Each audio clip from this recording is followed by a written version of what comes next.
Machiavelli meets McDonald's, a guide to power in a fast food society. It is better to be feared than loved. Unless you're the ice cream machine, then you're just consistently disappointing. Niccolò Machiavelli gave rulers anxiety before therapy was invented, left monarchs on red before it was cool, weaponized charm before red flags had a name. He wasn't trying to be liked. He was trying to survive. But what if, instead of writing the prince, he clocked in for the night shift at Mickey D's? Would he seek truth, power, or just the friar key? Born in 1469 in Florence, Italy, Machiavelli was a diplomat, philosopher, and writer, best known for his political treatise, The Prince. He lived during a time of intense political instability, where city-states were constantly at war, alliances shifted like the wind, and power was a slippery game played by ruthless elites. The Prince was written as a guide for rulers on how to gain and maintain power. It is unapologetically pragmatic, often ruthless, and argues that moral compromise is sometimes necessary for success. Machiavelli believed fear was more reliable than love, and that image often mattered more than truth. In The Prince, Machiavelli argued that power is not inherited or given. It's taken. It's maintained through cunning, control, and the occasional betrayal. A leader must not strive to be loved, but to be feared, or at least respected enough to run the shift without mutiny. Power is not seized in a single stroke. It unfolds in three essential phases. First, you must gain it, then maintain it, and finally, consolidate it. Only then can you truly rule. Chapter 1. Fries and Flirtation. Before one may rule, one must first clock in. The journey begins not with titles, but with trays, where the fryer sizzles and ambition simmers. In the grease-slicked corners of McDonald's, I will begin by gaining power, for it is in these depths that true control is forged. Machiavelli quickly identifies the power structure. The manager holds the keys to the fryers and to his ambitions. A ruler must secure allies through charm or strategic flirtation during low traffic hours. As I once said, the wise man does at once what the fool does finally. And I am no fool, especially when it comes to soft serve, the coldest path to absolute power. Love rarely conquers all, but it might earn you a few quiet minutes in the walk-in freezer where McDonald's hides what really matters. In Machiavelli's world, love is soft serve. It melts fast and leaves a mess. But power? That's different. It's locked behind a steel door, frozen in silence, waiting for the weak to thaw and the ruthless to claim it. Men are driven by two principal impulses, either by love or by fear. For Machiavelli, charm was never about affection. It was a tool. In The Prince, he argued that appearances matter more than truth. So if flirting with the manager gets you access to the freezer and the secret stash, that's not romance, that's strategy. And if you're not using every tool at your disposal, well, you're just not playing the game right. With the manager's favor, Machiavelli begins his rise, not through merit, but through charm. He quickly learns that in the world of fast food, affection is a currency. He flirts with the manager just enough to be memorable, casually touching the arm, throwing in a compliment here and there, all while keeping his eyes sharp on the prize. As he gets closer to the manager, Machiavelli applies his most trusted principle from The Prince. Appearances matter more than reality. He may not be the best at flipping burgers, but he knows how to make it seem like he's indispensable. With a smile, he offers help on the grill, positioning himself at the center of the action, where he can be seen and admired. It's not about doing the work, it's about making others think he's doing it better than anyone else. To the manager, Machiavelli is the charming, hard-working employee who's always one step ahead. Behind the scenes, he's playing the game, manipulating perceptions, just as the prince taught him. Chapter 2. The Prince of Fast Food. The ends justify the means. Does sneaking an extra shift just to score a longer break count as justified? According to my best-selling book, absolutely. Morality takes a back seat to pragmatism, but once power is gained, the true test begins. It's time to maintain that power. And what better way than to ensure no one takes your fry station while you're on break? Shift manipulation, passive-aggressive headset politics at the drive-thru, and a power grab cleverly disguised as a promotion. First, he offered to cover unpopular shifts, graveyards, Sundays, the dreaded Fry Friday double. To the untrained eye, a team player. But in truth, he was consolidating influence, gaining favor with the manager, earning IOUs from tired coworkers, building quiet leverage. He whispered compliments through drive-thru headsets, left extra sauces in bags, not out of kindness, but to seem indispensable. Everyone liked him. No one realized he was positioning himself as the linchpin of the night crew. Then came the schedule sabotage. Machiavelli started small, asking coworkers if they could swap shifts. Hey, I can cover your Sunday if you take my Wednesday. Harmless, right? A favor here, a trade there. But every swap was strategic. He gave up the slow, easy shifts and took on the chaotic ones, just long enough to look like a team player. Little by little, Machiavelli maneuvered himself into the prime slots, not by chance, but by design. First to take breaks, last to face the dinner rush. Every shift he helped to swap was a calculated step toward control. His goal wasn't just a better schedule, it was proximity to power. He placed himself right at the heart of the action, near the grill, the register, the headset. To his coworkers, he looked like a team player. But in his mind, it was all part of the plan, a tactical foothold in his climb to the top of the Friar throne. The grill line became his war room.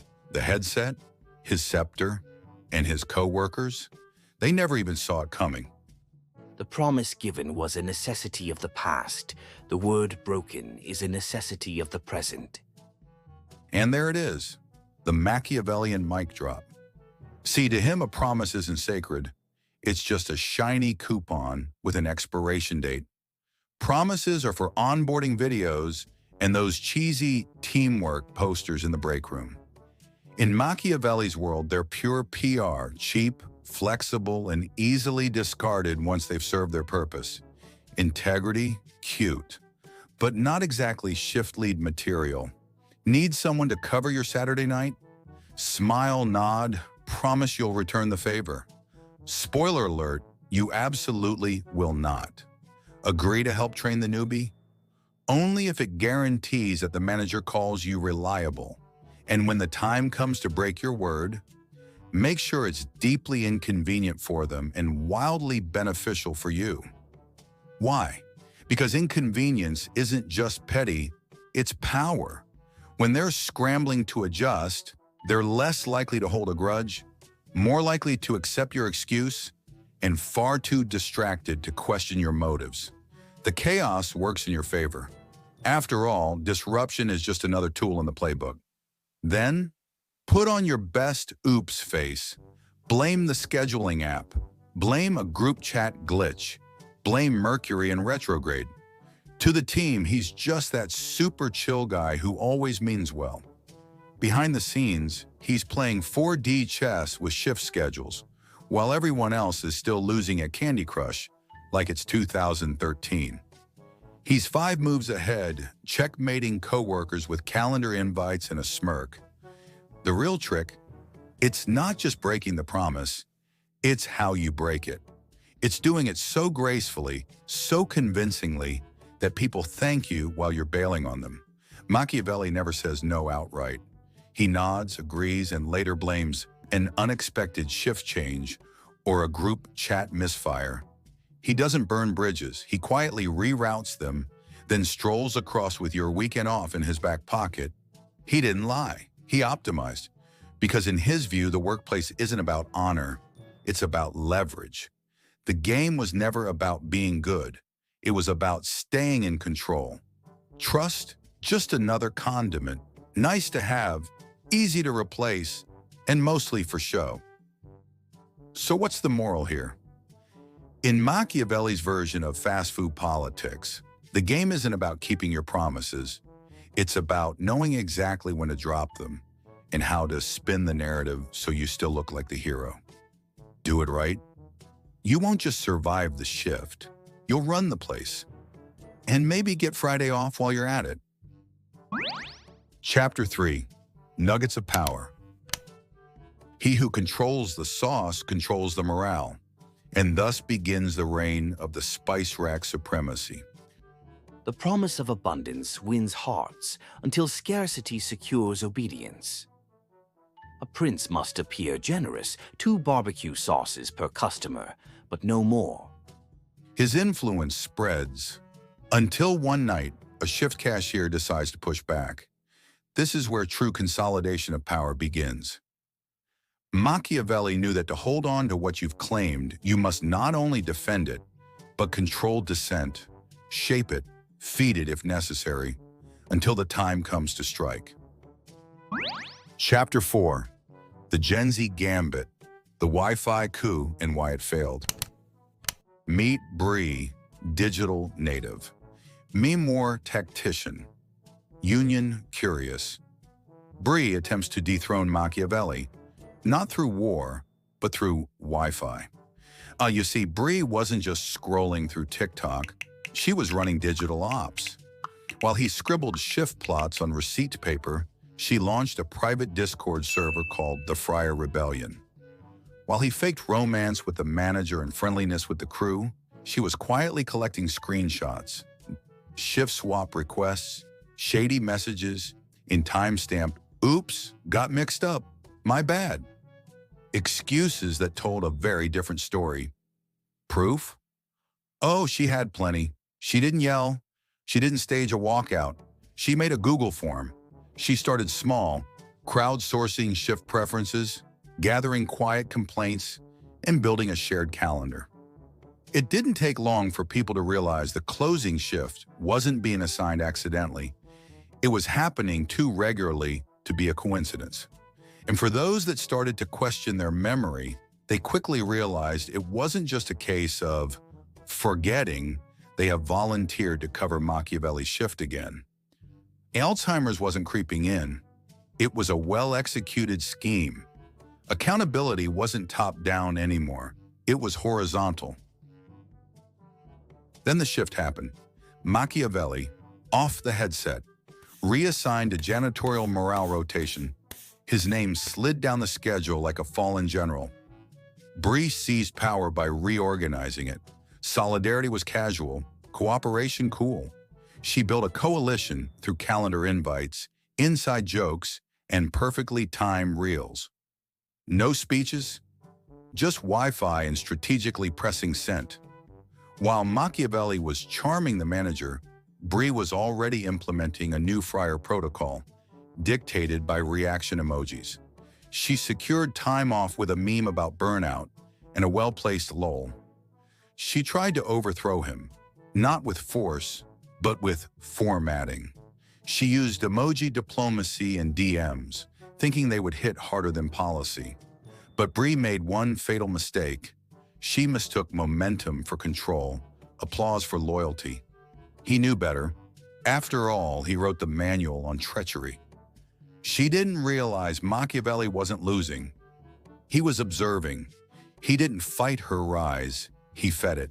He watched, measured, mirrored her tone, matched her memes. He let her feel safe, admired, untouchable. And just when she felt invincible, he began exploiting the small cracks in her authority, ones only she could sense, and watched as everything started to crumble. Men forget more easily the death of their father than the loss of their power. I will never forget who tried to take mine. Now, it wasn't about defense, It was correction. Machiavelli regroups. The rebellion rattled him, but now he's bringing out the big guns. It's time to reclaim power, and that means eliminating Brie. Enough damage has been done. She's the ice in his McFlurry, cold, disruptive, and starting to water down the empire. First, he praises Brie loudly. To the manager, to the crew, she's a real leader, impressive initiative. He even lets her run a shift or two. He fans her ambition like a flame, just long enough to watch it burn too bright. Next, he exposes the cracks. A private message here, a question there. Did Brie skip her shift last weekend? Did you know she chose that schedule? He plants doubt like ketchup packets, quiet, disposable everywhere. Then, he offers subtle favors to her allies, better shifts, extra break time. He doesn't demand loyalty, he purchases it. Brie starts losing the room and doesn't realize it until it's too late. At first, one crew member quietly leaves the group chat. Another laughs at a Brie meme, but doesn't send a reaction. She gets a notification only to open the chat and see, this message has been deleted. Brie notices. Her fingers pause on the keyboard. When the manager calls a team meeting, Brie thinks it's to talk power sharing. But no, it's a reshuffle. Brie's calendar access, revoked. The group chat, dormant. Machiavelli's headset, restored. He thanks her, publicly, privately. He scrolls in silence, logging names, timestamps, betrayals dressed as banter. No confrontation, no warning, just a quiet export, a smirk, and delete. The rebellion vanishes mid-sentence. Let them refresh. Let them panic. Let them wonder if it ever existed. Let them remember who holds the rudder. As Machiavelli said, it is double pleasure to deceive the deceiver. There is nothing more difficult, more perilous, or more laughable than trying to run a revolution through a group chat. Gaining power with Wi-Fi as your sword? Please. You think Google Sheets and a spicy meme thread will dethrone me? Cute. A rebellion built on emojis and internet signals falls the moment someone changes the password. Real power doesn't glitch. Machiavelli didn't need Wi-Fi. He had a spine. Chapter 5. Closing shift. Securing the Kingdom of Greece. Machiavelli didn't win because he was more charming. He won because he let her build a stage and then took the spotlight. While Brie made polls, he made allies. While she rallied emojis, he rerouted influence. While she tried to crowdsource power, he reminded everyone who controlled the clock-in system. To maintain power, absorb your enemy's tactics, refine them, and use them faster than they can post a follow-up thread. Brie brought a Chrome extension to a centuries-old chess match. She played checkers. He played Dynasty. Because no matter how modern the battlefield, whether it's Discord servers, emoji polls, or algorithmic clout, power hasn't changed. Only the interface has. In the end, true power isn't about virality. It's not likes, views, or vibes. It's about control. Quiet, strategic, unapologetic control. And the prince? He still rules the friar. Same tactics, new touchscreen. So where does that leave us? Machiavelli isn't just a guy in a Renaissance painting. He's in your workplace, your group chat, your calendar invites. Every time someone makes a power move disguised as a favor, that's him. And while the tools have changed, emails, scheduling apps, TikTok trends, the strategy hasn't, because the game is eternal. The players change. The throne just gets rebranded every decade. Power in the fast food age is fleeting. Fries go cold, clowns become kings, and the machine keeps on turning. Even with perfect eyeliner and an iPhone, you're not outplaying Machiavelli. He wrote the rules before you even found the settings tab. Subscribe or face the wrath of the broken McFlurry prophecy. Hit the bell next time we uncover the secret sauce behind corporate coups. You won't want to miss it. And don't forget, let's plot further in the comments.